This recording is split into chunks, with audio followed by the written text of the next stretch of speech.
Madras University. They were very much here. TRC, Dr. T.J. Murugan, they were part of the formation committee when it was formed. So since then it was conducting hall meetings, regular hall meetings. So they want to explore all of doing physics. They want to get out of physics and explore something outside physics. They started the meeting. So they invite the expert from other discipline and they start organizing the lectures. Then they thought that no, instead of having a hall meeting, let us go to the local area and go to the people and popularize the science. And they go to the different streets and go to with the slideshows. Those days we have slides with films. They take a big camera, big projector and slides and organize meeting in local area. This was going on for 5 years. Then we have the Arivali Iyakam, the literacy movement.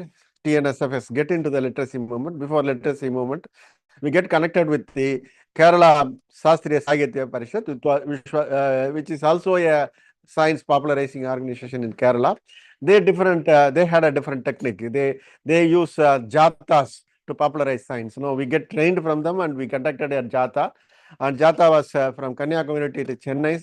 Science yatra was conducted and we met a lot of people and we get a lot of connections. By that time, it expanded into the entire Tamil Nadu. Then when we get into the literacy movement, TNSF really become a state level organization. We have now organization every district. In every district, we have at least, district means at least 5 branches. Minimum 5 branches will form a district. We have 5 branches. Each branch must be having at least 30 members. Totally, we have 30,000 members. So activities are spreading across multiple areas. One is the science popularization as usual. And we now focus on getting into the higher science, that is a PSL. Apart from the popularization, we do the science publication. So we release a lot of books. So far, at least 300 titles, science books has been published in science, and now it is we have a plan to expand it in going into English and throughout India. We have a plan. Another area which we are working is environment and health. The 4th one is the youth for science, and the 5th one is we work on the gender equality. That we want to draw more women into the science and women in science. We have a separate name called Samam that is working on the women in science. So in these areas are the major areas which we are working on, and people who are interested in maybe in science popularization or gender equality or want to write science or get involved in writing books and get involved in publication, you are welcome to join Tamil Nadu Science Forum. Our volunteers will come to you with showing how to become a membership. You have a QR code, just scan it and fill up the form. You will become a member, just 50 rupees subscription per year. Please be the member of the Tamil Nadu Science Forum. Coming to this lecture, it is going to be the 99th lecture. Dr. TRG is going to introduce the speaker. It's very important meeting, and he is also giving some important points about why this meeting, why we organize this meeting. And soon we will have the 100th meeting. It's going to be a grand meeting, a grand event. We are planning it. Let me hand it over to Dr. CH.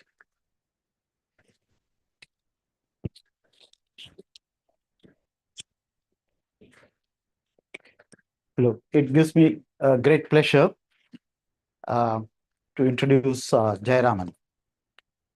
Actually, he's one of the speakers to whom I don't have to look into my cell phone and tell that he did all these things, because I knew him for the past 50 years. We have been together as a graduate student in Madras University, Theoretical Physics Department. And later, we were together in Institute of Mathematical Sciences, Math Science, and he was there. And around 2005, he decided, he took sabbatical, went to Tata Institute for Fundamental Research. Then from there, he went into social sciences. Before that, he was actually great expert in string theory, high energy physics, and his background is theoretical physics and high energy physics. He shifted to uh, various issues in agriculture, climate change issues, etc. in Tata Institute of Social Sciences from maybe around 2005 or 2006. She shifted, but I've been in touch with him all this time, and he was a postdoc at International Center for Theoretical Physics, 45 minutes. Abdul Salam's Institute at CSA. So I speak and then And he was in Germany, and he has traveled all over as a physicist. Now, after taking up this social sciences work, climate change issues, he has been attending all the COP meetings. All the COP meetings. I'm very jealous because he goes to Kazakhstan, he goes to Peru, he goes to Brazil, Belém, and he goes to Japan, various places. And well, I cannot, well, I have also done some bit, but nothing compared to what he has been doing. So Jayaraman has been an expert in this issue because of his science background, must have helped him quite a bit. And climate change issues, he's quite familiar. And I will not stand in front of you between you and him. I will now hand over. Now, it will go on for about 50 minutes to 50 minutes, typically 45 minutes. 45 minutes. Then there will be question answer session. In fact, that is one of the interesting thing in our meetings always. And a lot of questions do come. In fact, a lot of students are here at every meeting. Many students do come and they ask very pointed questions. We are very happy to see the level of questions coming from students, particularly. So obviously, there is some hope that our science and technology issues in education, etc., there is still great things that are going on in schools, and hopefully more and more improvements will be there, and this kind of meetings will help. So as Vijayan said, please get associated with Science Forum if you do the thing, and you will get your messages about this meeting. And this is 99th meeting, and next will be 100th meeting, where we will try to organize it in a little more better place also, probably, or math science or here, etc. And then we will try to get people who spoke earlier, at least some of them, for this meeting. So now the topic is here. He was actually in Belém, and Belém is in Brazil. Okay, it is in Brazil, and he went to Belém, and he took part in the discussions on behalf of India. Various delegates were there. He was also party to that, and he took part in all the discussions. And these are very important issues for the development in India. We can't ignore it, because there will be a lot of pressure from outside the world. Outside, don't develop, because that is going to spoil the world. They have done all the crime, and they will ask you to keep quiet. Okay, so be careful about these things, and we have to take a very careful decisions. At the same time, we should not unnecessarily do something which will affect our own contributions to the society also. So now I request Jayaraman to take the session. Thank you. Okay. Come. Yeah. No, you should appear in the YouTube. Oh, yes, of course. I forgot. I completely forgot. Yeah, that's what.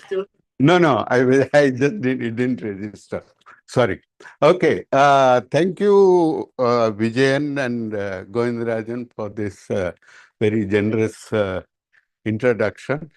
So it's always a pleasure to come back to the Tamil Nadu Science Forum to speak about some of these issues. At the end? Is that? Okay. Okay. So the young people raise their hands and not the older people. So maybe slightly you have to increase the volume. Anyway, so let me get into the subject without getting into other side issues. So, so climate change is clearly we all recognize is a global problem. But we do not always appreciate how important that problem, the part which you say global, what exactly that means. So people think that, what should you say? It's like people think of it in moral terms. People say that, this is a global problem. So when something is a global problem, everybody must contribute. So it always you think, and what can I do for climate change? How can I contribute? So this talk is not going to be about that aspect at all. And in fact, right at the beginning, I want to assure you that I do not think this is a useful way to think about it. So why do I say that? So for instance, is unemployment a global problem?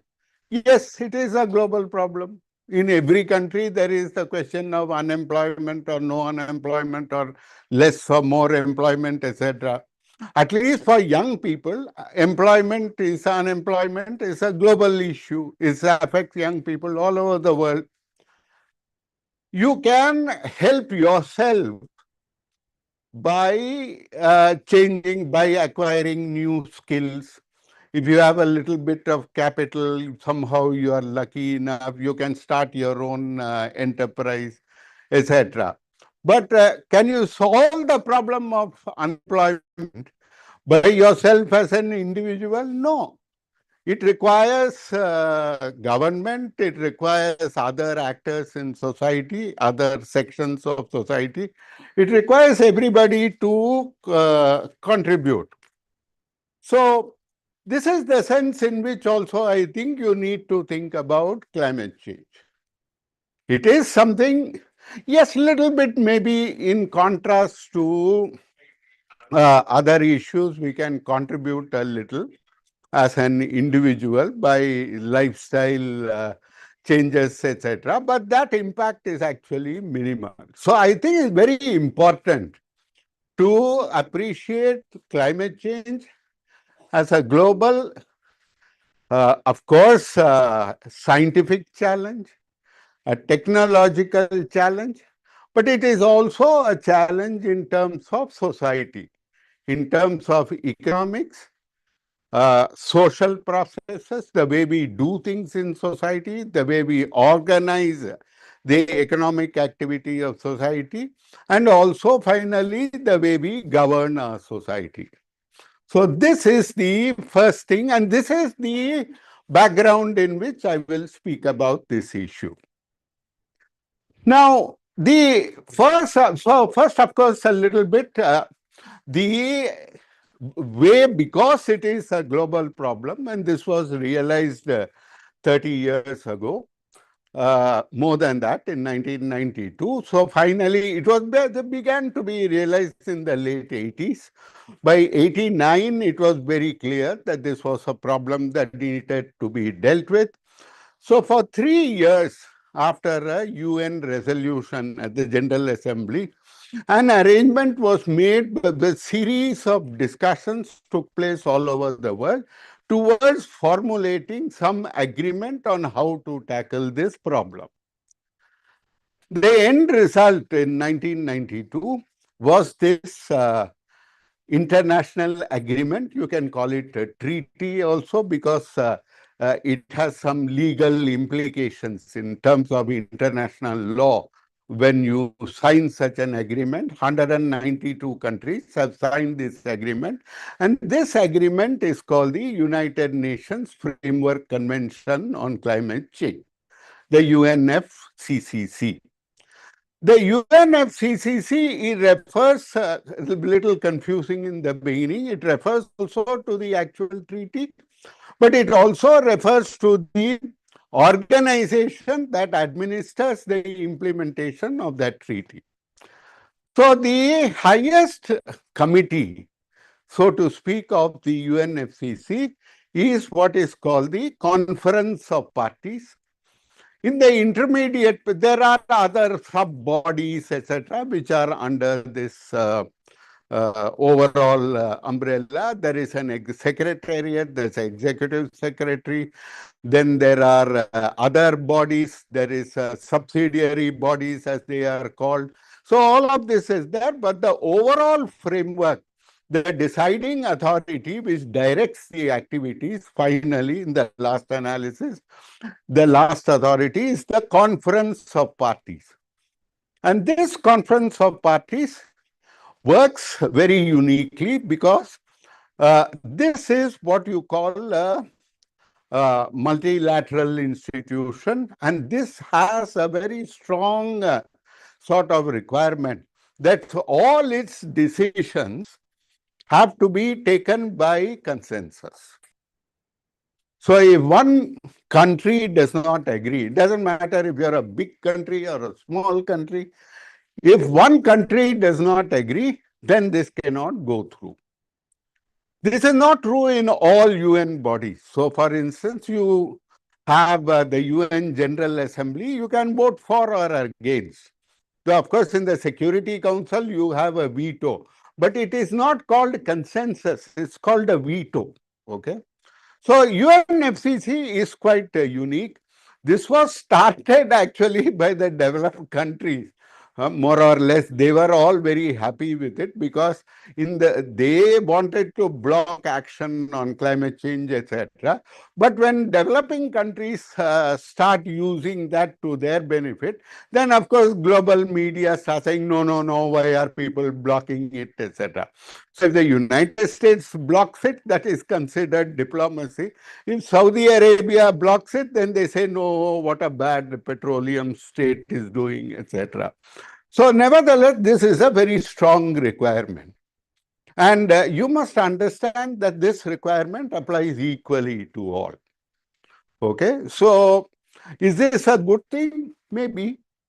Is this a bad thing? Maybe. There is no complete way to see it at this level. So let me then move on to trying to understand what determines the way people think about issues on climate change at the UNFCCC. So every year the COP meets.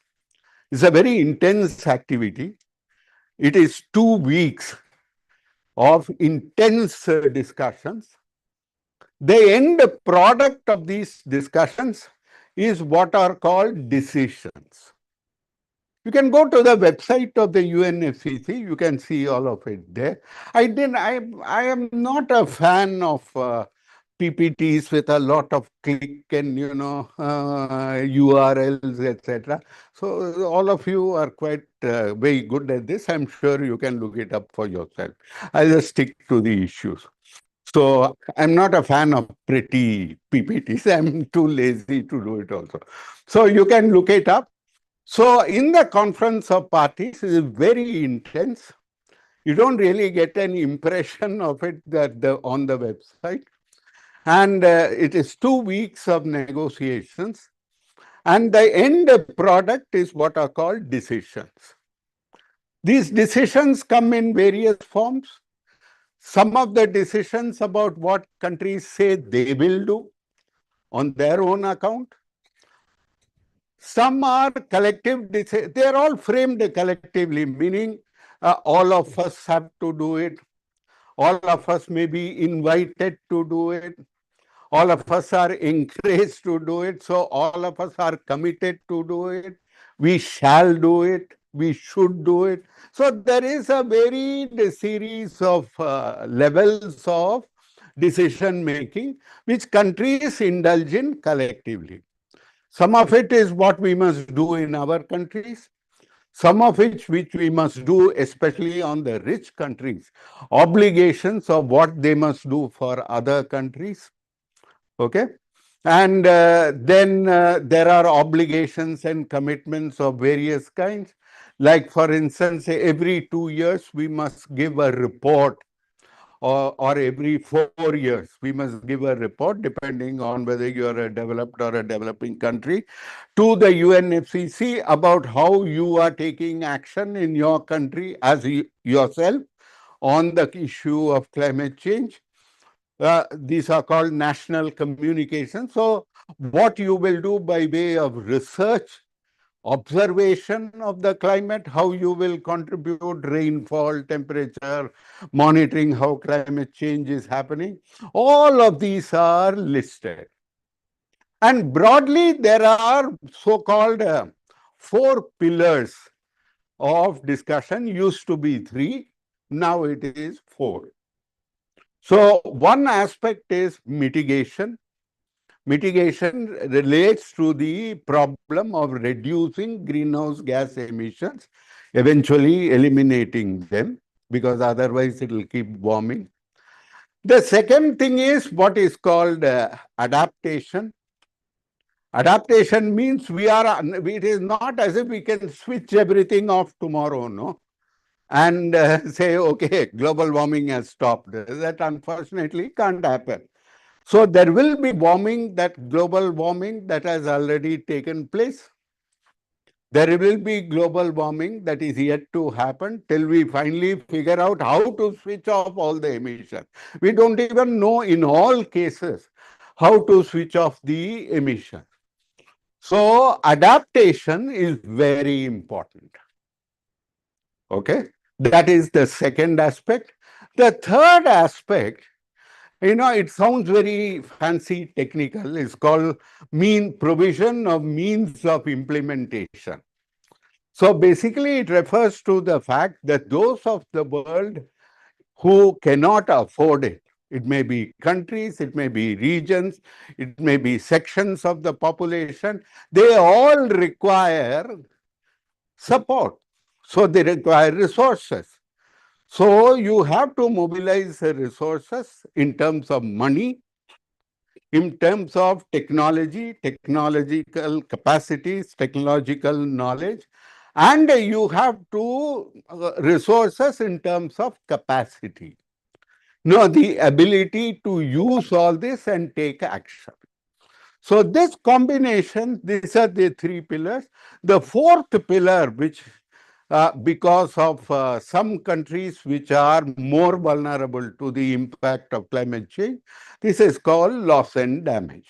The fact that despite your best efforts, or not so good efforts, whatever it is, despite whatever we are doing, there is still consequences which lead to storms, which leads to various other what are called extreme weather events that result in consequences for people, sometimes extreme, sometimes even progressive worsening of climate conditions. And this combination leads to impacts which are called loss and damage. So these are the 4 broad areas of discussion. Of course, there are a lot of details to this. We discussed in various ways, all of which I cannot describe here today. There are other aspects like focusing on the needs of children and youth. There is a separate gender track in the discussion. So all of these indigenous peoples, what are their issues in the context of climate change, because they depend directly on natural resources, etc., etc. This is what it looks like on paper. But the first fact we must remember about this is that this all happens in a world that is highly unequal. We don't live in an equal world. There is inequalities within countries. There's also global inequalities. And it is very important to recognize that there is no solution to the climate change problem if we do not recognize this simple fact. Okay? And as a result of the fact that some people, the rich, are unwilling to recognize this fact, whereas the rest of the world, which is about 83% of the world, consists of countries who we call developing countries, 83% by population. We call developing countries. They are very concerned about the question of inequalities and how this affects what we do about climate change. So the net result is there are two very different ways of looking at the problem. So the term often used for the developed countries, it has a long history which I won't go into. You call them the North, whereas we call them the North, the global North. And what you call developing countries, you call the global South. So sometimes I say developed and developing, sometimes I say North and South is not UP and Tamil Nadu. So please don't get confused. So I'm sure you won't. But anyway.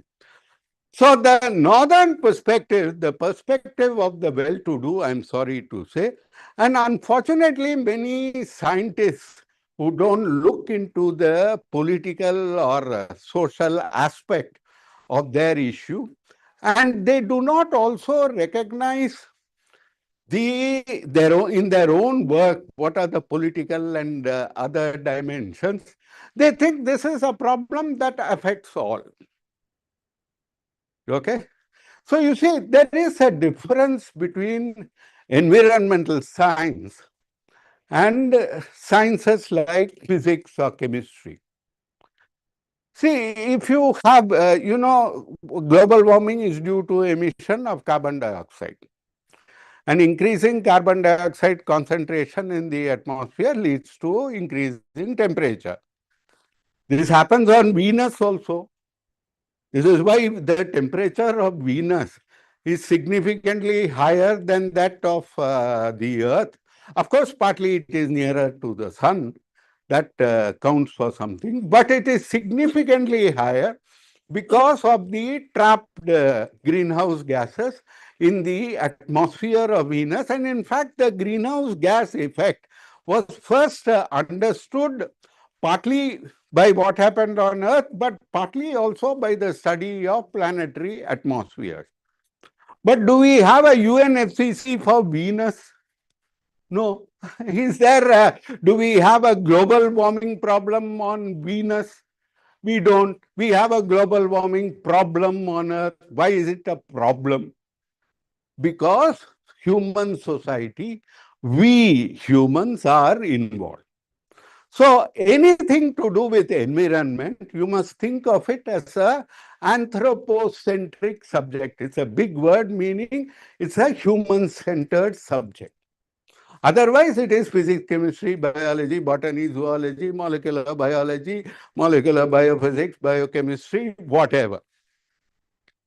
And the moment you recognize that, two things you must remember. One is that the solution of these problems requires understanding of society, economics, politics, governance, whatever you call it, all those aspects. And the second thing is, even when you try to frame it as a scientific problem, you must be conscious of your biases.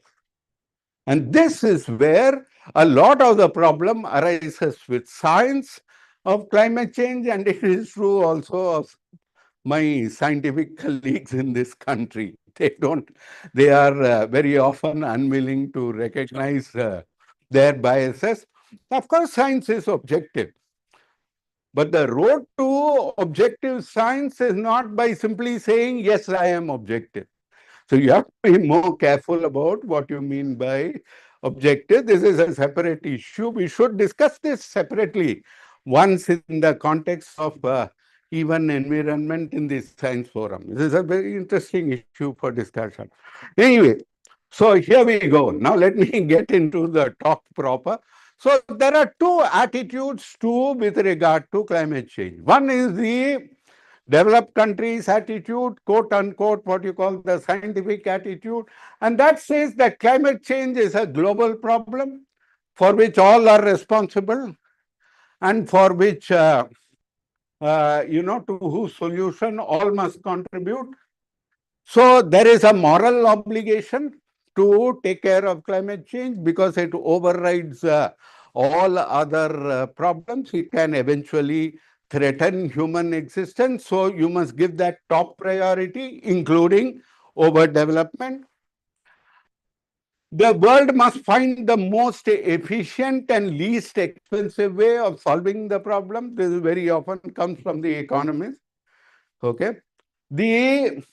Yes, support may be needed for the poor, but even this must be provided in a way that is efficient. Usually they mean through markets and not by giving subsidies or support or grants, etc. Yes, there should be equitable solutions, but equity must take second place after first dealing with the problem. So it is only contextual and has no sort of overriding authority. Finally, it says those who have high emissions need to reduce, but those whose emissions are growing must see to it that their emissions never grow. So this is one framing of the problem. And this is very popular. And it is popular even among governments, political leaders in India, though they don't always articulate it very well, but this attitude is common. But the southern perspective, to which actually India has contributed in very important ways right from the beginning, is that this is not the way to think about the problem. And the summary statement is that we live in a world which is unequal. Okay, so any solution to the problem is has to be equitable. Second thing is, not all of us are equally responsible for the problem of climate change. And this is called the principle of common but differentiated responsibility. Yes, it is a global problem, but responsibility both in the past and in the future are not equally borne. It is not equally borne by countries. Developing countries, you can show, are contributed much less than their share of global economic activity, etc. Their share of their world population, they have contributed much less to the problem, whereas the West, the developed countries, have contributed far more, disproportionate to their share of the world's fair share of the world's resources. How you define fair, you have to think. But anyway, fair share of the world's resources, and as a result, their responsibility is much higher. Also buried in this is the point that as a result of the use of fossil fuels, which lead to greenhouse gas emissions, which all of you know, their prosperity is built on that. So, because they have emitted so much greenhouse gases, for developing countries now we have a double problem. On the one hand, we cannot emit like they did, because that is simply we can't do it. On the other hand, we are also the most in need of development, and all the things we need for development cannot be done without any emissions at all. So that's that is still not something which is feasible. So there is a double impact of this thing. All of this is recognized actually in UNFCCC, in that treaty. It was quite surprising how in 92 the world managed to sign that treaty. If we try to sign that treaty now, it won't happen. If we say, okay, let's discuss this again, let's sign the same agreement again, it will simply not happen. So 92 was a very special moment for various reasons. So the developed countries After having signed the treaty, after having persuaded the world, they took the lead, in fact, persuaded the world that this is a global problem. Since then, they are determined that the burden be borne equally and not equitably. Okay, that's and the southern perspective is basically, no, we can't do it equally. It has to be done equitably. If we do not understand this fundamental issue, then all the goings on in the COP, what you read in the newspapers, the global media, what you see on the net, what you see on blogs, social media, etc., does not make sense. It becomes a moral issue and everybody is going around in circles. So at least, we may not be able to solve the problem, but it is always useful to at least understand what is the problem. So what are the fundamental global inequalities we have to deal with? This I have already mentioned. We cannot emit indefinitely. If you want a temperature increase above pre-industrial levels to be limited to a particular level, this is called, this limit, the total emissions you can emit up to a point is called the global carbon budget. So what is the total cumulative emissions of carbon dioxide, which is the main greenhouse gas, which you can emit so that temperature does not cross a specified limit? That is called the carbon budget for that limit. But this carbon budget has been disproportionately swallowed up or utilized by the developed countries. So that is the crux of the problem. In fact, you can make a single line statement of the problem. But nevertheless, this problem, we cannot simply say everything will be renewable. It does not work. You take the difficulties that you see, that the developed countries with all the resources that they have, and they also claim to be better in governance, this and that, you see the difficulty they have in trying to implement climate action, and you like the United States under Donald Trump, how can you expect that developing countries who have a legacy of so many social and economic issues will be able to do it in the same way? So that's the crux of the problem. So global carbon inequality, if we may call it this, is related to and also drives other inequalities in wealth, in food access, in energy access, and so on. So, this is self-advertisement. So the only URL you will see here. So at the MSSRF with my colleagues from Bangalore, my colleague Tejal and her team, we have something called the Climate Equity Monitor, where you can see these issues explained in reasonably, we think, accessible language, and you can see far more details of this problem. So how does all this lead to balance? So I have to give you 30 years of history in just one slide. So the first thing that developed countries from day one were very keen on was that there should be no global, the binding commitments on them. No legally binding commitments. We will do what we can. Everybody should do what we can, what they can individually. So it was originally the rich should definitely do something. The rest of the world will do what they can. Okay, that was what was the Kyoto Protocol. So developed countries had some commitments. They were very weak. They were not strong commitment, but it was a legally binding commitment. 100% da. No big deal. Many countries had a very modest reduction over 5 to 10 years. But nevertheless, it was legally binding.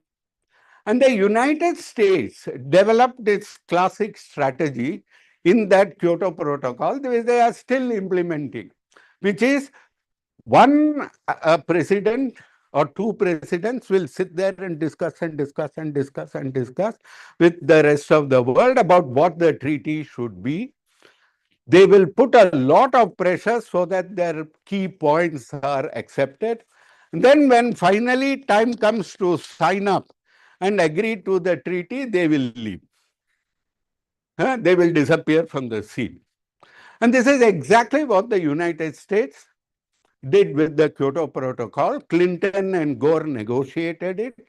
By the time it came to sign, then they said, what is this? There's no such thing. No Kyoto Protocol. So George Bush Jr., etc., completely dumped it.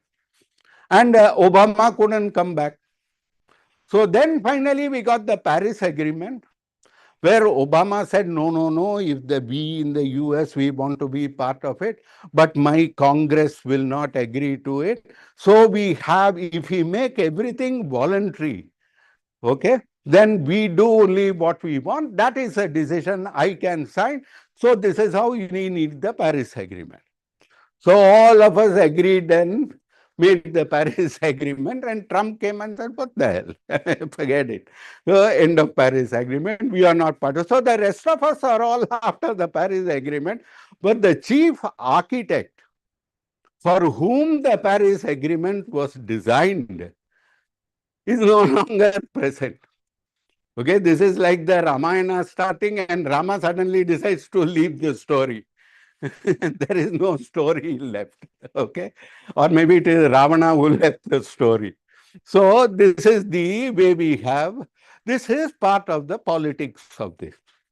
But then it is not only a story of not honoring this, this is of the United States, but this whole divide between developed and developing countries is in two things. One, they are not doing what they should.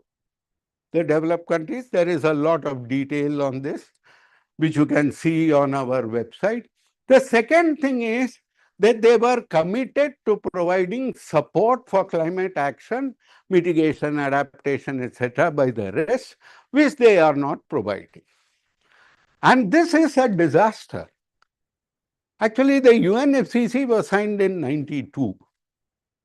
And for 17 years, until Copenhagen in 2009, there was not a paisa which was promised. Okay, in terms of finance. They would talk about it, they'll give some aid, etc., but nothing was promised. Finally, that promise was made in Copenhagen that by 2030, they would provide 100 billion US dollars per year. To date, they have not given it. So they try to prove they have given it by all kinds of accounting tricks. So every year at every COP, there is a fighting match, a shouting match. We all go at each other, but it is clear that they are not meeting this. Then these are all promises. Caste over separate issue. The money doesn't reach you, all kinds of conditions, so there is what India has always said that climate finance is lacking in scale, scope, and speed. So finally, the crux of the point in the Paris Agreement was that from everybody must have a binding commitment, which in fact India was ready to accept. To his credit, this was first articulated by Jayaraman T when he was minister. He got a lot of flack. In fact, it led to his dismissal from the Environment Ministry by Manmohan Singh. But, but eventually, I think people agree to it, but of course, based on equity and common but differentiated responsibility. So, from that principle, from the Kyoto principle of the rich have binding, will have to do something and the poor can do what they want, we have reached what are called NDCs, where everybody will do what they want. But then when you say everybody will do what they want, obviously we are not meeting the requirements in terms of controlling the problem. This is what we found during the review of the Paris Agreement functioning, which was called the Global Stocktake, which was a 2-year discussion process evaluating how we are progressing in dealing with the problem, and concluded at Dubai 2 years ago, COP-28. So there we found that we are not solving the problem. Now that we are not solving the problem, the developed countries have now started saying, no, everybody should have a binding commitment. So everybody should have something that they promise. But then the developing countries are saying that's exactly what we said on the basis of equity. Now you don't want equity, you want a commitment for everybody from the top. So bad luck. We are not going to accept it. So this is the underlying debate. The other thing is neglect of adaptation. Finance, I have told you.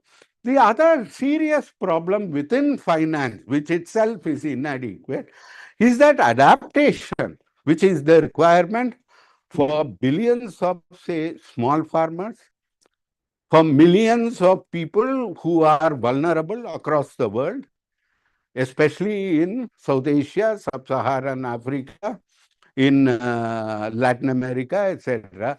The level of adaptation finance required is simply not forthcoming. So as it is less than that promised 100 billion. And of that 100 billion, something like 10%, people have all kinds of accounting issues. So somewhere between 8 to 10%, if we are generous in our estimate, is going for adaptation, which is simply like zero, as good as zero. So, and a lot of it finally does not actually come to your hands. So this is a problem, and also the problem always has been in the name of science. You are always arguing about what is correct adaptation, is this correct, is that correct. Maybe mitigation is the best way of adapting. All kinds of issues are raised. And as a result, that slows down even more the move towards adaptation. So this is the framework in which we all ended up in Belem. So what happened at Belem can be summarized fairly easily. I will do it in the next 10, 12 minutes. But the reason I gave you this background, because without this background, it's not very clear what happened, you know. X said that and Y said that, and people are genuinely confused as to, you know, who should we believe in this, you know? What are the facts? So Brazil, of course, has been as a major developing country. It has been with China, India, other developing countries, and it has a long track record of defending developing country interests. But of course, if you are the COP president, you have a duty to bring everybody together towards a consensus. And then, as I reminded you, unless everybody agrees, nothing is agreed. So this puts a lot of problems. So all kinds of cajoling and scolding and persuading, and you know, this is a long process, and that puts pressure on them. One thing was, of course, everybody was agreed that we must keep emphasizing what is called multilateralism, that all countries must collaborate to solve the problem because of the shadow of the Trump withdrawal and the Trump attitude. Everybody agreed on this. It was 10 years since the Paris Agreement was signed, 2015 to 2025, so that was important. And correctly, I think the Brazilian presidency saw Belem as the time when, from talking about making agreements and arguing over it for 30 years, we have to pay some attention to implementation. Eventually, you have to implement. No, no, on the ground, things have to happen. So this has a point about, this was, I think, a correct emphasis by the Brazilian presidency. But then, of course, accommodating the developed countries, they said things which made developing countries uncomfortable, like saying that the nationally determined contributions, you are saying what you will, what you can do by way of climate action should be first done in consultation with the developed countries who are going to provide funds presumably for it. This is unacceptable. So violation of national sovereignty, number one. We should decide what we can do, and then it is their obligation to fund it. Okay, they can ask that you don't waste the money, but they can't decide what is it you will spend the money on, and they can't be party to the decision of how you will, what you will spend your money on. That has to be designed by us. That is right. So that was one issue. Then the other was in the Paris Agreement. Things are voluntary. So developing countries, as I am saying, keep it voluntary. Now suddenly, why do you turn around and say no, no, there is a binding commitment. Some makes some binding commitment on all. So this is with regard to, they wanted to introduce this in various ways. The details in this I will not go into, but that was something we developing countries also resisted. So the Brazilian presidency was kind of ambivalent on this. So the one issue, of course, which Brazil had always taken the lead is that how is climate change action related to trade? So now the European Union, the developed countries, they all want to implement climate action through something called carbon trading. Okay. So those who pollute have to buy permits to allow them to emit. Okay. And those who can reduce their emissions drastically, okay, will have credits which they can sell to the others. And overall, the level of pollution, allowed emissions will come down year by year. This is the basis of carbon trading. Okay. So you need a permit in order to emit, and this number of permits will go down. If you don't change your technology fast enough, you have to buy those permits at some market rate from people who can reduce it. Now, the developed countries want to do it only this way. Developing countries are naturally very suspicious. Of course, in our country, all the Bombay Stock Exchange, the Dalal Street, and all this crowd, they are all very thrilled. You see Economic Times or Bloomberg or Business Standard. Oh, carbon markets are coming to India, carbon markets are coming to India.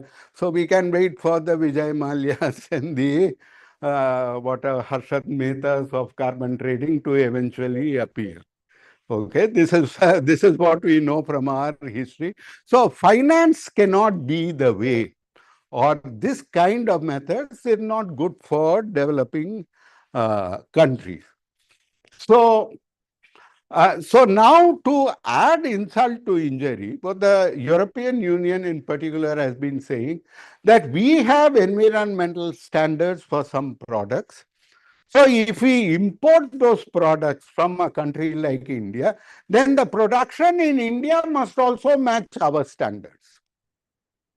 Okay. So through trade, they are forcing us into expenditure, okay, which we have to undertake, which is actually not our obligation. And in fact, they are obliged to provide us funds for it. In fact, on the other hand, they are penalizing us. This is a very serious problem. Huh? And in fact, for a state like Tamil Nadu, this is particularly serious. Then, of course, the developed country NGOs come and they have solutions. So they tell us what to do. So, of course, our businessmen are also, and women are not also stupid. So now what some companies are doing, that they have one production facility which is for import, where the emission standards meet the requirement of the developed countries, like the EU in particular, but the rest of the production happens as it is, okay, in the existing technology. So that is a little cost saving. But while that may be a jugaad that we can do in order to manage in the interim, this is not a politically viable solution. I mean, this is not true across all sectors. And in fact, this will put a lot of pressure on our trade, which is already under so much difficulty consequent on Mr. Trump. Okay, so this is a big issue. And so these were the major issues at Belem. So how did it all work out? And I will actually stop with this slide. I have some more, but maybe you can circulate it to people, or it's available on my LinkedIn, which you can circulate. On this talk, we can, anyway, you usually put it up on the social media, so you can see it from there. But this is the balance sheet. I think one thing which became clear, that this is a COP of implementation. I think this became very clear in some important ways in this COP. So first of all, the message was not only about mitigation. There's a very important decision on global cooperation for adaptation, which was very important. The developing countries, I think Brazil was sufficiently listening, open-minded and cooperative with the developing countries. This didn't happen, for instance, in COP-26 at Glasgow. Britain was notorious in the way it dealt with the concerns of developing countries.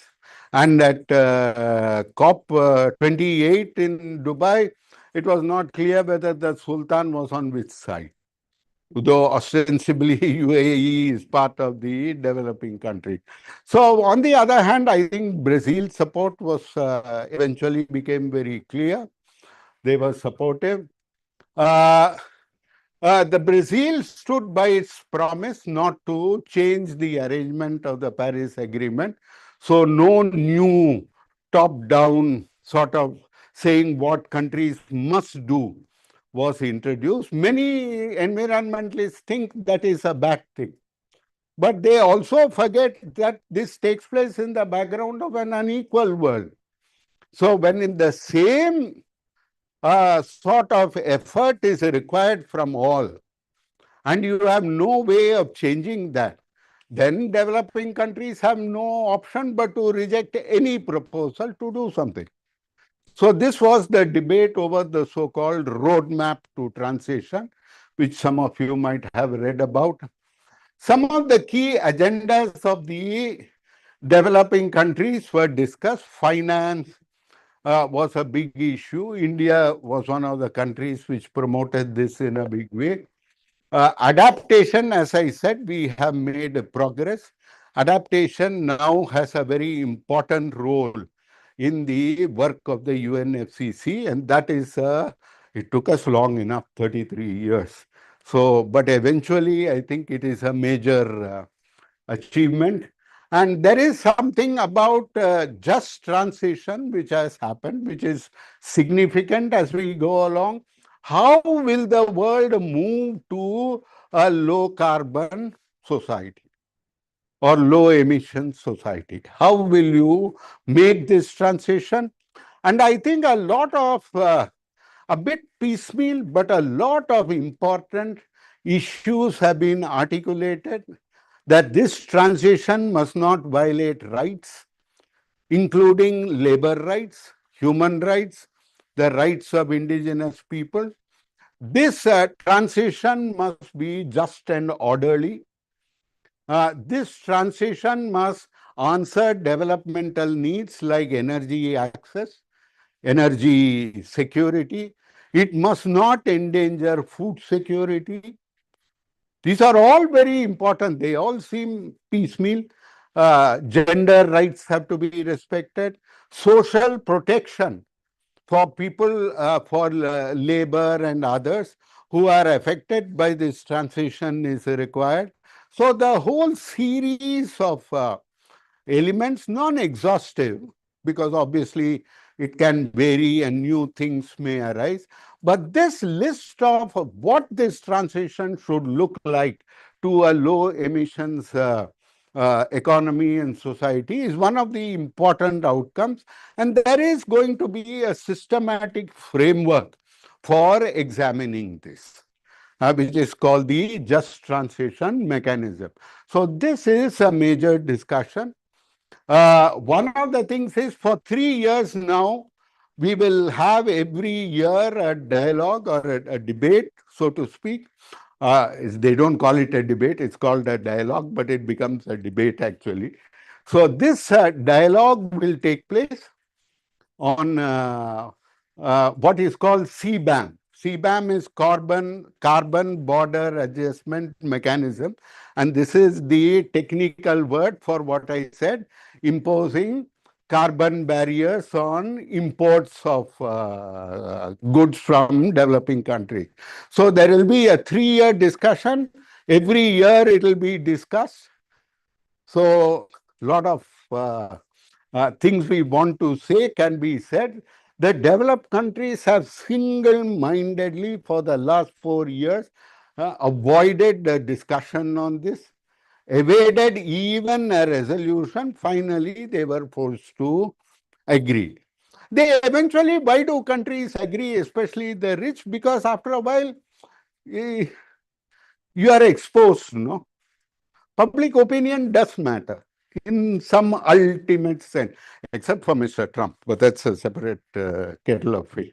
So I think this is both on adaptation and just transition. I think in terms of the common people, in terms of society at large, these are the two biggest, most significant outcomes emerging from Bel. So I think it worked well. India was also the spokesperson for the LMDC country, a group of countries who are very insistent on equity issues. So this was something a little new. We had not done it before. And this push and pull, I have already discussed.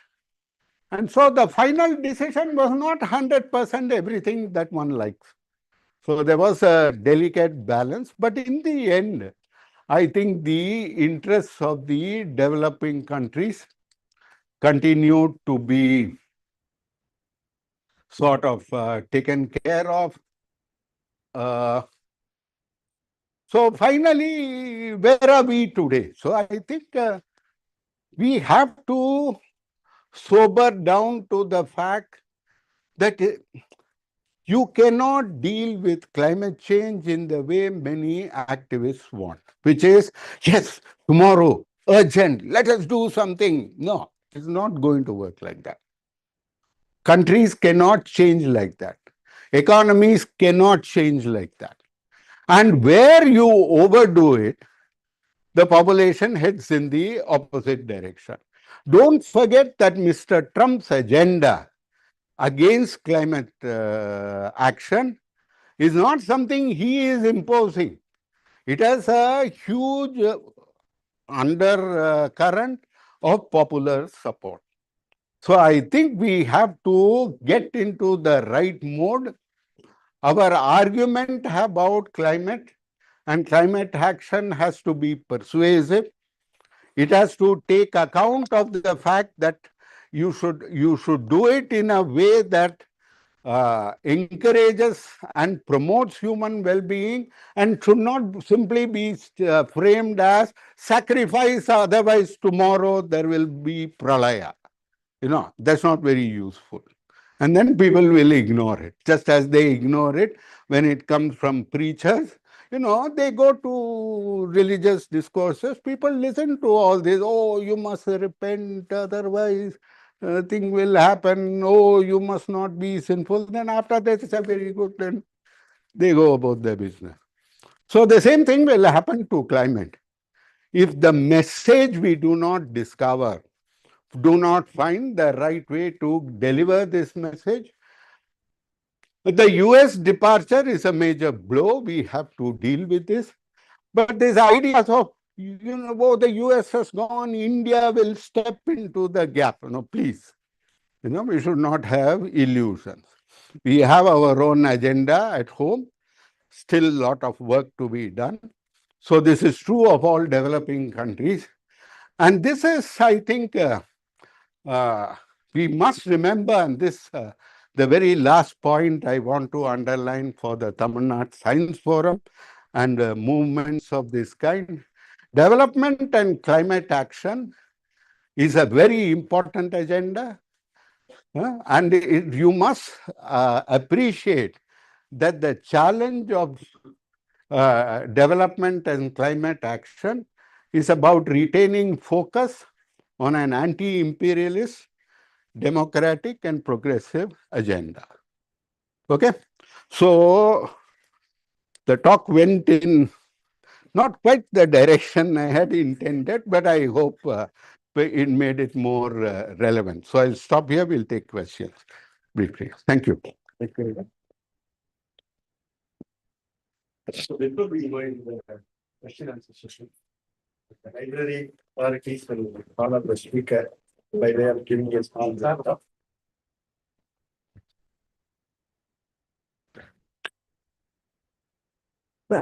Sir, நீங்க வாங்க. Sir, போட்டோம். Thank you very much.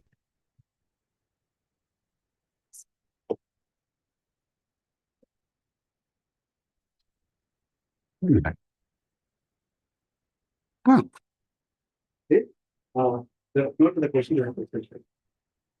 As usual, we will have let's be precise on the mission. Let us not express our opinion. Everyone is having an opinion, and the speaker has expressed his opinion. If you have any specific opinion, TNSF is willing to have your opinion, post your opinion if it is reasonable. Please ask the questions. And the science behind the climate change, which we have already discussed. This is fifth or sixth meeting which the TNSF is conducting on the climate change. The science behind climate change, the couple of years back, there are Nobel Prize winners who predicted about the climate change, like Arrhenius state. No, those things which we have discussed. If you have any question, he is willing to address. But the focus now here is on CoP-30. What was discussed in CoP-30 and what is our position? Is it scientific? Is it reasonable? Do we need to calibrate any of those things? Which we can ask the question. Please go on.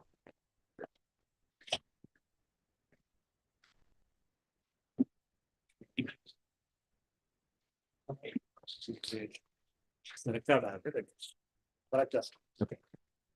Sir, you're talking about climate finance from a global perspective. Is it sensible to have a miniature model for India, like country wherein we can have our own? We do have RECs, we do have similar sort of a setup, but does it make economic sense to have some sort of a thing for at an Indian country per se? And can we extend it to MSMEs and the farmers if they are doing something on decarbonization and moving towards net zero agenda?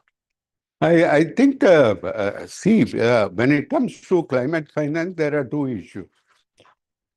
And this is the real problem. So one is clearly, at any given time, it is not as if we have unlimited resources. No, RBI cannot, print money. That's not how economies work. So if you say, I am going to spend so much on electric vehicles, and I am going to do this, I am going to do that, that is money that is coming away from something else. It's not always obvious where it is coming away from. And very often we don't, in the enthusiasm for say, oh, we are so much fame too has come. These electric vehicles are a boost. You are not asking what are all the things that the ministry should have done, which are not being done because there is no budget. So this resources are always distributed. So if you say a focus is here, it means something else there. So that problem remains. You need therefore resources from outside, but they are limited, not coming. So obviously we cannot reach a situation where we fold our hands and say, "Kaas varavaraiyum, onnum panna mudiyadhu." Obviously that doesn't work. So we will have to spend. We have to have a prioritization. Unfortunately, if I may say so frankly, it is less to do with our social and economic priorities and what looks good in the eyes of developed countries that determine the kind of projects we take. So international applause carries unfortunately more weight than internal well-being in determining our priorities. Now, I will not name names, but this is a well-known problem. So, within these parameters, I think, can you have some form of carbon trading? Maybe, okay. I am willing to see how it works. But the very important thing to remember is that you cannot have carbon trading between, say, Goldman Sachs or somebody like that, Lehman Brothers, and the lady on the street who is pushing a pushcart and selling vegetables from there. Then you say, no, no, no, her Petromax, that light, I will replace it by solar energy.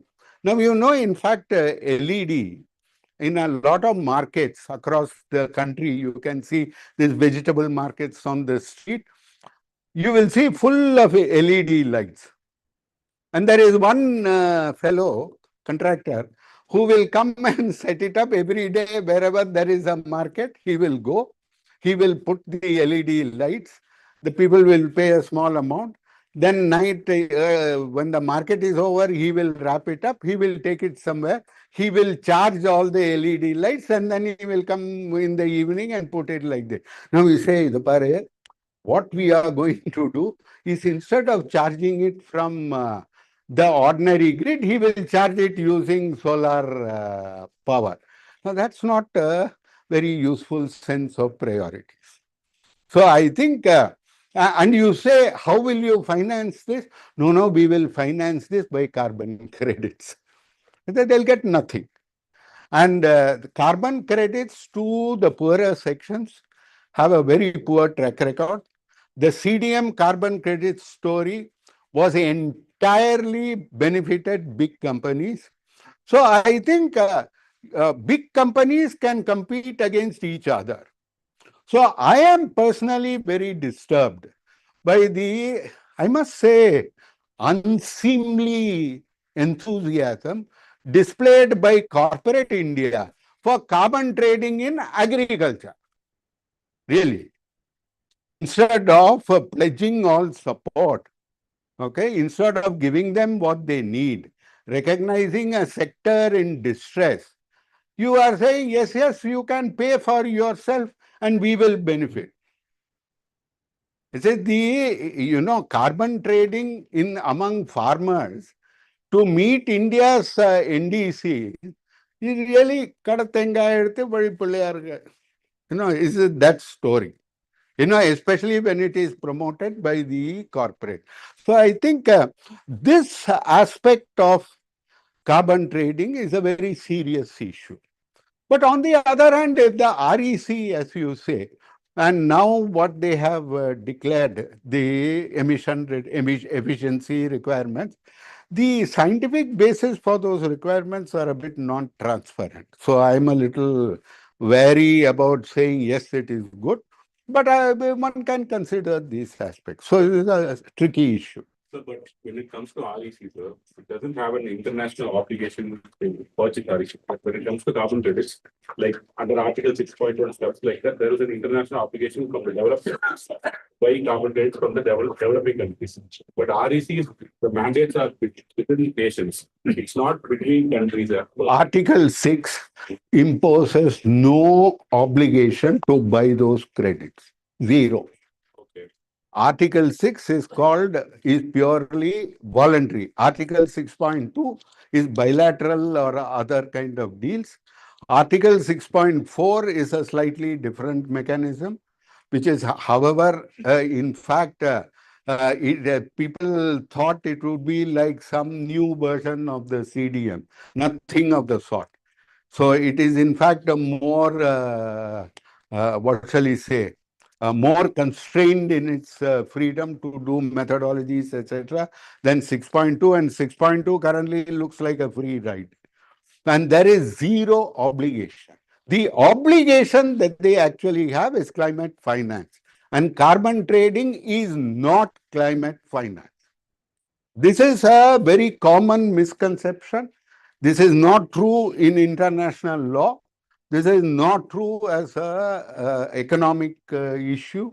And there is absolutely no basis for this. And corporate India, especially the financial sector, is very remiss, in my view, in perpetuating this confusion. So, but if a country falls short of its climate targets, then they have no other option than to buy carbon credits to offset their emissions. Like if they fall short of their NDC or their climate targets, then switch off a few lights, no? but you think Germany is not in a position? Why does the EU take so long to decide on its targets? You come and advise us to reduce, so you show. I mean, the whole point is they are unable. Unable meaning what? Unable to spend the money required? Unable politically to do it because their population won't accept. In fact, I've heard this argument. They say, oh, you know, I've heard it from Americans. And it's very interesting. And they say, you know, it's very difficult in the United States. There's so much pull and pressure. Senate will object. House of Representatives accept. State legislative accept. It's much easier to do it in the third world. so but So that's, in fact, unfortunately, the reality. But technically, switching off all those lights and fans is not possible, sir. But the only way a developed country like Germany, Switzerland, or United States to fund climate action in developing countries or underdeveloped countries is through probably carbon credits. Because if they don't meet their Why? because so You give aid. You give grant. even if you give the grant, there isn't an accountability mechanism, no, sir. So accountability. I don't understand why you insist on our accountability. First, he is unaccountable for his emissions. Let him understand accountability for his emissions, then I'll try. As a matter of fact, accountability for any disbursement, and especially Germany, is extraordinary. And they impose all kinds of conditionalities. And they not only impose conditionalities in terms of how you use the money, they impose policy conditionalities as a prior in order to give you the money. This is the problem. Okay, this is number one. Second is, I am under no obligation to meet my targets. I am quite capable of meeting my targets. He is incapable of meeting his target. So you must demand the higher price. My NDC, our NDCs, developing countries, is not a problem. Okay, we are meeting it. China has overcompensated in terms of renewable energy. Okay, they are nowhere near.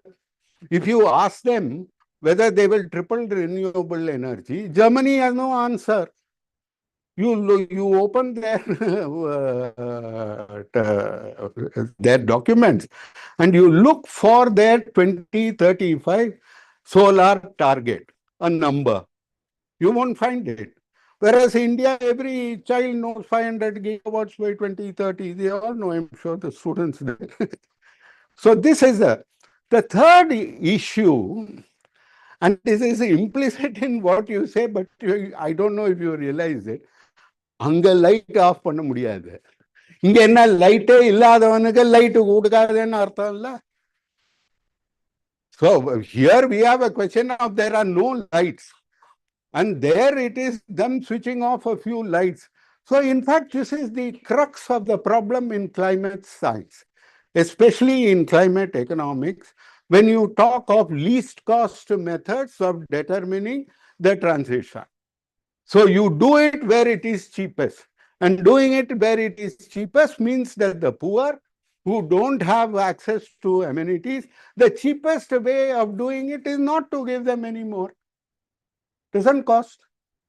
So lowering India's emissions by freezing our energy consumption is cheaper, obviously, than cutting emissions in Germany. So if you use that principle, then starvation is the solution to food security under, food supply and food mitigation for climate change. So this won't work. Very true, sir. But you give a lot of emphasis on climate finance, like maybe $300 billion, $1 trillion, or much more than that. But without technology transfer, do you think that the climate finance will work? Because I don't think India has the proper technology, and all the tech patterns and stuff like that lies with US or China or some other German country. I think technology transfer was a very important part of BELEM, and so we have always realized it. So our two problems in technology transfer are they do it on a project basis, and not there is no economy-wide conception of technology transfer. Second thing is IPR is a huge headache and remains a substantial headache. Unfortunately, we have not quantified it, and I think it is very important for us to estimate how much extra the world is paying some countries because of their possession of IPR in these areas. Next question. Yeah. Sir, you spoke about how $100 billion was supposed to be raised by 2030 for developing countries, by the developed countries, but that was clearly ineffective because countries often avoided this obligation under the guise of pre-existing financial aid and such. So are there any policies that could ensure better transparency so that climate finance is given on the basis of equity in the future? It's a good question, and please sit down. Unfortunately, I don't have a happy answer to this problem. See, how do you make the rich live up to their obligations in international law? Okay? There's unfortunately no way, really, except naming and shaming. That is why at these negotiations, a lot of what happens is actually scolding them, appealing to them, naming and shaming, providing examples of what they do in practice, which do not match their reality. You know, it's a very old tactic, goes back to Dadabhai Navroji, you know, who first wrote about British colonial economy in India. You know, his argument was, he said, what did he call it? Un-British rule in India. No? So it's a very old tactic in the colonial or neo-colonial domination to oppose it, because otherwise, what instrument is there to make them keep their obligation? So that it is difficult. But on the other hand, for them also, their international support matters. So, for instance, in the UNFCCC negotiation, the developed countries draw on the support of the small island states and ILAC. It's a very peculiar story because at the International Court of Justice, you thought that the small island states were actually opposing the developed countries. But in practice, in the negotiation, they will often be on the same side. targeting India, China, etc.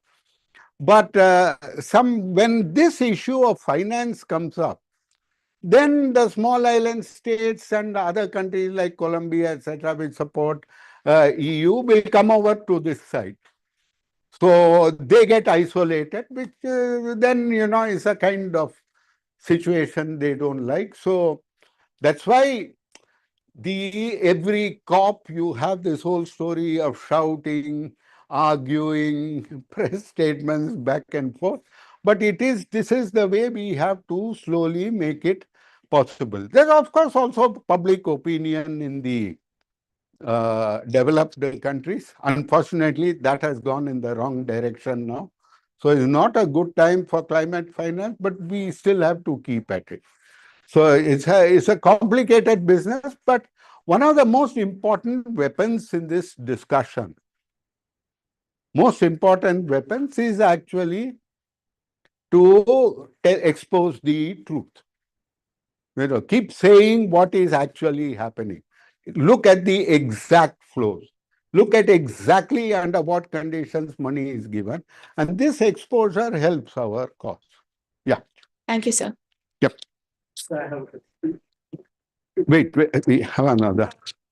Sir, given that a larger proportion of climate finance is still delivered through loans between countries, what policies do you think could reform global climate finance policies to prevent debt accumulation in developing countries while also meeting the equity agreements under the Paris Agreement?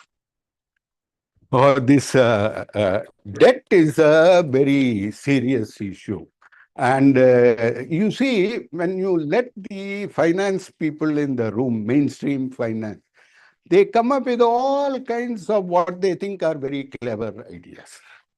Unfortunately, which, like the traditional story of the money lender and the peasant is replaced by the small developing country. The money lender is big finance in the developed country, and the same story repeats.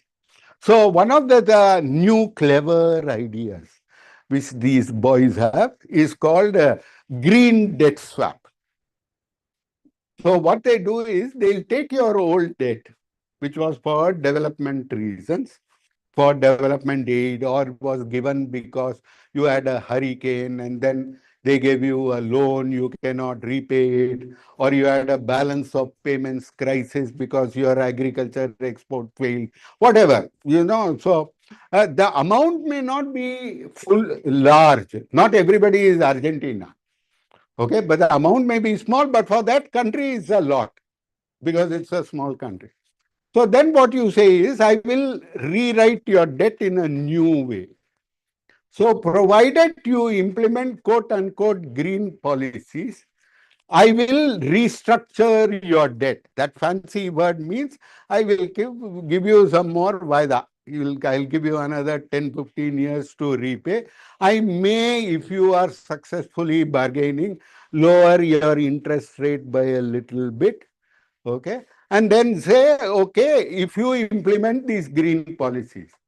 But those green policies usually will involve lowering your energy consumption, curbing your growth rates, or imposing conditionalities for greenness on your tourism or other sectors, which not everybody can do. So this green debt swap is one of the clever ideas they have. Unfortunately, it doesn't work. The other clever idea they have is we don't know how to lend money for development. These MDBs, multilateral development banks, the World Bank, the ADB, Asian Development Bank, the African Development Bank, all these banks are much better. So let MDB increase their lending for climate. Unfortunately, that is again, we own part of the capital. So when you say you are lending from MDB, is basically China and India also lending. So getting us into the thing. For small countries, in a few cases, we can do it. But in terms of what the world as a whole requires, this is not possible. So again, I would say, yes, we need a more fairer finance system, a global finance system that does not cheat countries and does not impose restrictions like if Argentina cannot pay, it's all its debt restructuring is held up in American courts because they will impose all kind of private lenders will not allow debt restructuring because if they have lent borrowed on the private market. So all those issues, we need a fairer finance structure. We need a world where if you look at finance flows, the net finance flow across the world, if you sum the whole thing up, is from developing countries to the developed world. Especially if you look at the top rich and the bottom poor. It's actually the flow is in the other way. So yes, we need a fairer financial system.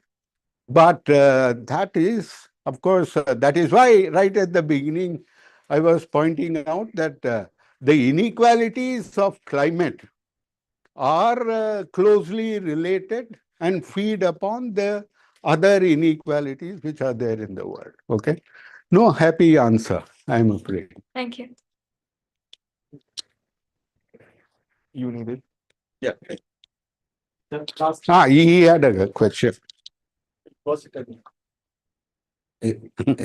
It's wonderful that India are taking a strong positions against the developed nations. So my question is, when you talk about the climate finance and the technology the developed countries creating, the money circulate within themselves. Okay. Could you able to hear me now? Yes.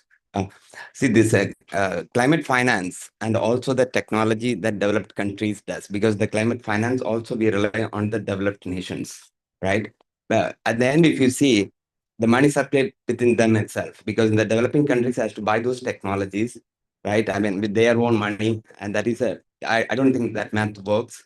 So why can't we make as a commitment on volunteership for the developed countries to develop technologies and transfer that free of cost accessible to the developing countries to compensate the loss, the climate impact they did for quite a long period under the cover of industrializations and all so-called emission.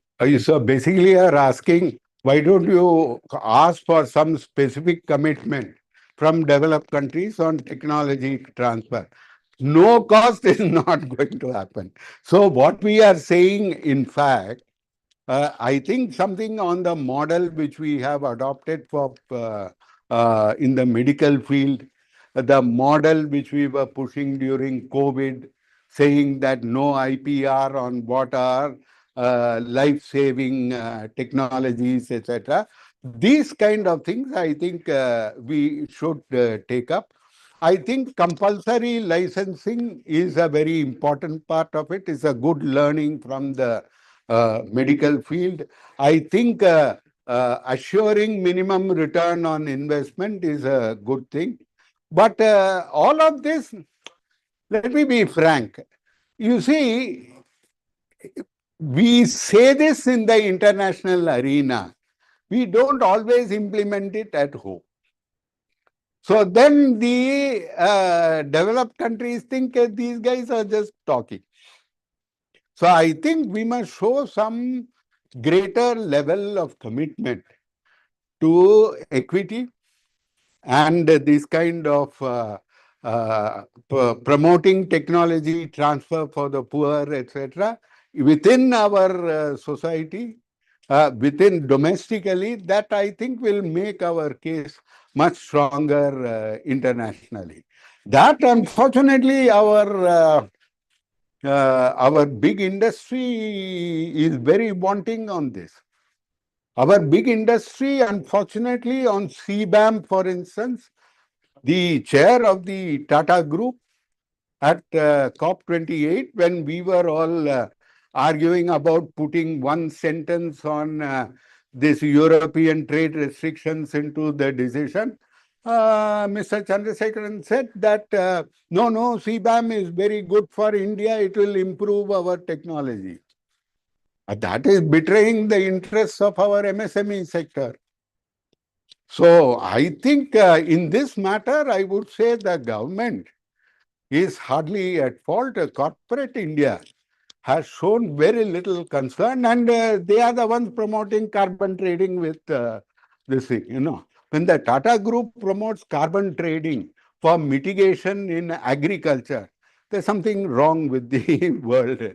So that is a serious point. But otherwise, yes, I think we need to do more on this. But at the same time, I think at the end of the day, we have to promote innovation in our country. And we have to do this seriously. Lot of our work is very superficial. We are satisfied too easily. One small product startup makes money, it's all right, it's a good thing. But don't say, oh no, now we are on the path to innovation. We are not.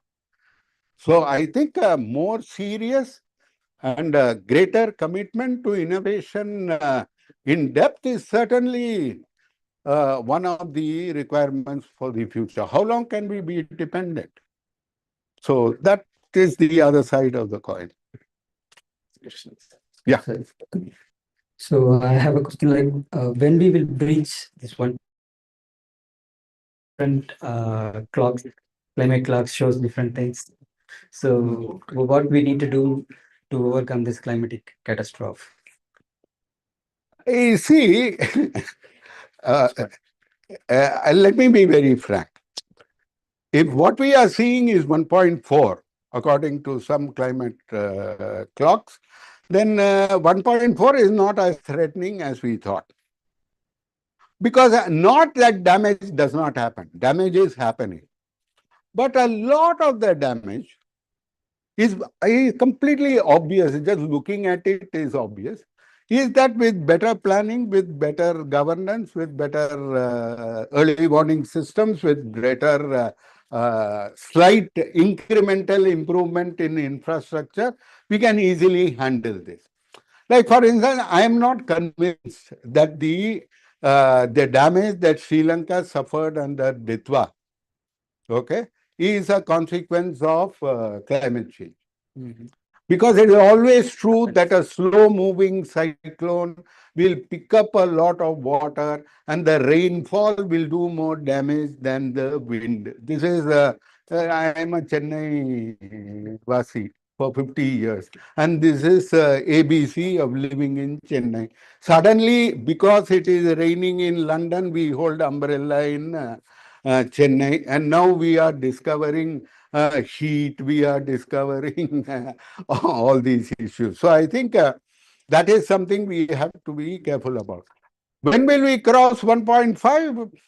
We are give or take a bit. Unfortunately, the point is this whole system of how we are able to infer from so much emissions, this much temperature increase, there are full of uncertainties. First of all, we don't know exactly how much we have emitted. Okay, and in countries like India, obviously with a huge informal sector, our estimates are this thing. We may be underestimating it because it's more widespread than we think. We may be overestimating it because we actually emit even less than we think. Okay, and very often these estimates are made using some default value. Some value that you just average, you pick up from the global literature, which are not applicable to India. There are many cases like this. So that is an uncertainty all the way through the calculations, the models, everything, and finally the temperature, and actually the range of error is quite substantial. Has the error come down? Yes, it has come down. But will the error go away? It won't go away. So it is very difficult to pinpoint. Yes, but we can say in the next 10 years, so we will cross. Okay. But many estimates say that by 2029 we will cross 1.5. The 2029 yaar hona. Is that because there is also year-on-year fluctuation. So now people want either cricket mari you know, you look for a record. This is the first time on a Wednesday on a dry wicket he scored 25. You know, like that. So you create records. So in the developed countries have a very bad habit of this. And at Belem, we used to give it back to them. They will say, this is the third highest average temperature. In the third highest. Why is highest? Yes, sorry, forget it. You take it. But it is in the third highest. This is the highest in terms of ocean temperature level. So the cricket record, the Hindu lover, after the match, every series is over. This series was notable for this series of records. So that is, I think, a misleading way of framing the problem. You must tell people that there is such a thing. Why are you reluctant to talk about uncertainty? Climate scientists in the West have this stupid attitude. Frankly, I think it is stupid, of not talking about uncertainty because the deniers will use it and in order to dilute the message. That's nonsense. If our latest I notice aerosol, the unmasking effect of aerosol. Aerosol is not masking.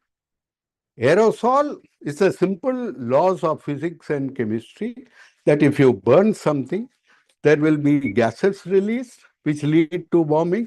There will be particulate emissions released which overall contribute to cooling.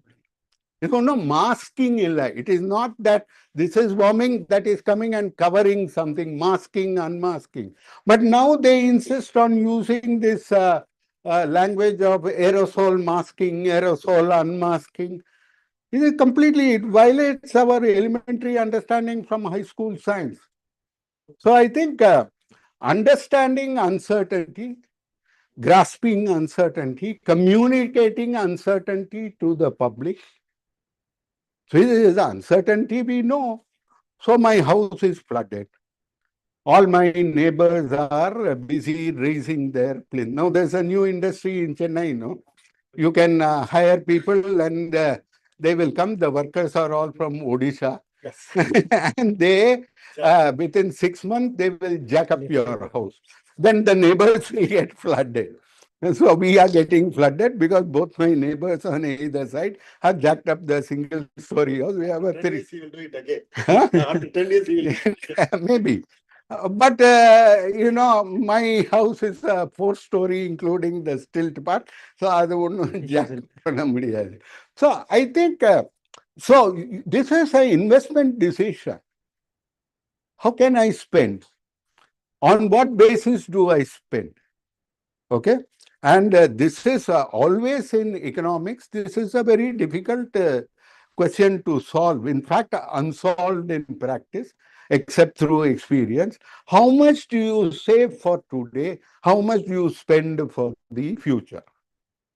There is no black and white answer in economics. My friend Yakriti is an economist, so she will bear me out on this. So when you go to the level of the economy, then there is decisions to be made. So for instance, should we spend money on decarbonizing primary health center? WHO is promoting this. This is the agenda of the Ministry of Health and also our Tamil Nadu government, little bit. Is this our priority in this thing? That we have a right to discuss. So I think communicating uncertainty, understanding the impact of uncertainty on decision making, and how do we as a developing country decide for our well-being despite climate change? That's a very serious scientific question, and we need to not brush it away, but face it with integrity. Okay, let's stop here. One more question. So like we took 20 years to move from 1 degree to 1.5 degrees Celsius. So if it for another 0.5 degree warmer, so how much time it will take? Like it will be quick than before? I'm not very sure we have moved 20 years for 1 to 1.5. I think those numbers are off. But I think I don't think the rate of warming for the future is accelerating. Short term, it looks like if it is accelerating. But if people do what they are promising to do, more or less, and to some extent what they are likely to do more precisely, if we estimate, we are not apparently in danger of 4 degrees. We are not even in danger of 3. We are somewhere in the 2.5 range, give or take a bit. I wouldn't swear to this number, but can I see the way ahead to, say, in the next 30, 40 years, something like 1.7? I would say yes, that's feasible. If you ask me 1.5 by 2050, I think no. I think it's too tough. But I am open to debating this in a scientific way. 0.5 already cross. I think you have to separate all kinds of fluctuations, and we revise our estimates in later years of the previous years with better data. So when is the next assessment report is expected? That is a big fight. The fight in The itself. fifth assessment report, he was part of the special assessment report. No. The IPCC's assessment report is expected in 2028. 28, yeah. Yeah, but I think it is not as if there is going to be a huge transformation in the numbers. As far as we know, our increase in precision of these estimates is not substantially improving because of two things. One, there is intrinsic uncertainty. Second thing is, more knowledge does not mean greater certainty. In fact, the opposite. Instead of 5 gases, if I have 20 gases, and each one of them contributes this little bit, the uncertainty will start piling up. The latest entrant is a hydrogen. It's a secondary product in methane, various complicated things happen. The scientists also, you see, scientists are scientists. He won't write policy papers. He will say policy ki paunu vena. He won't take a decision like that. So scientists will get together and say, we have finished the 10 gases, which is the 11th, which is the hydrogen. So they write a paper. Now all these guys, activists say, yo, hydrogen one. Now we have to worry about hydrogen. So unfortunately, more gases does not mean more certainty or more accuracy. It can mean less accuracy. If you make an extremely complicated model that takes care of trees, that takes care of roads, that takes care of old trucks, new trucks, all the detail, it will have so many parameters in that it will be useless. So sometimes it is better to be more approximately right rather than precisely wrong. I mean, this is the bottom line. Okay, let us winding up to the wind up. First of all, I would like, before I deliver my vote of thanks, I would once again remind you to become a member of Tamil Nadu Science Forum. We have placed set of QR codes. So one is for becoming a member of WhatsApp group. So you will get the WhatsApp communication. And another one is the Telegram group. You can also become a member of Tamil Nadu Science Forum by clicking a QR code here. And please register your feedback form. So students who want to attend, get the certificate of attendance. Once you fill up the feedback form, you can download your attendance certificate. Email. You will get the email. You will get the email with the attachment of your certificate. Please be the member of Tamil Nadu Science Forum. With regard to the last point, I would confidently say that Tamil Nadu Science Forum is very much balanced. And we see both development and climate action balanced, and we don't go look at climate change as a romantic way, and we go beyond the so-called environmentalist who says that don't stop everything. We don't take such position. That's why we have so much of debate. Out of 99 lectures, I would say that more than 10 lectures on climate change alone. We did more than 10 lectures. One such report, you given a special report, right? Yeah. Special assessment report. He was part of the special assessment report. One such report was given. COP 28, after he attended the 28th, he gave the report presentation here. So we have all details. If you go back to the YouTube channel of PSL, you download all you can see you can enlist all the lectures corresponding to the climate change. You see one by one, it was in progress. We start with the science and we end up with policy.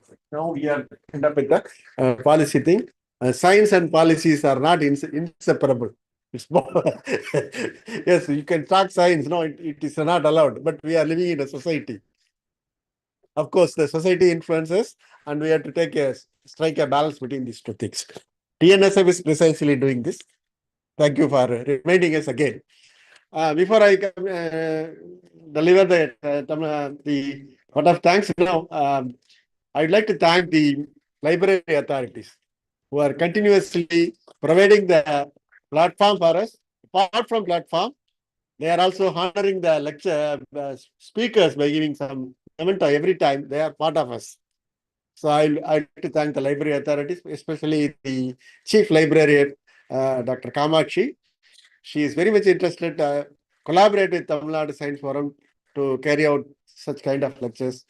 My special thanks to him. And my next thanks to Dr. Professor Jayaraman. He is part of Tamil Nadu Science Forum. He is the founder of Tamil Nadu Science Forum. As and when we invite him, he is readily accept this. Many of his accomplishments, many of his records has not been revealed. TRG was he was introducing. He tell only part of his story. He involved in many such things, and he was the negotiator. He was in the negotiation panel. He is the scientist. How to use the science for society. So that's the reason he is the voice of India. He is the voice of India in the negotiation, COP negotiations. He has been continuously attending the negotiation. Even after every negotiation, we used to have somehow one or other meeting by the TNSF. My special thanks to Dr. Jayaraman, and my thanks to the audience who are continuously encouraging us to have such meetings. They are coming in large number. Every time we get disappointed when the meeting is started, finally it ends up with a full set of audience. I thank all the audience. Thank you for your cooperation and collaboration. And I'd like you to become the member of Tamil Nadu Science Forum. Simultaneously, I insist you to become a member of Tamil Nadu Science Forum. Please be the member of Science Forum. Fill up all the forms and other things. Thank you very much. I'd like to thank my colleagues Sundar and other people, part of my team. Thank you very much. Yeah.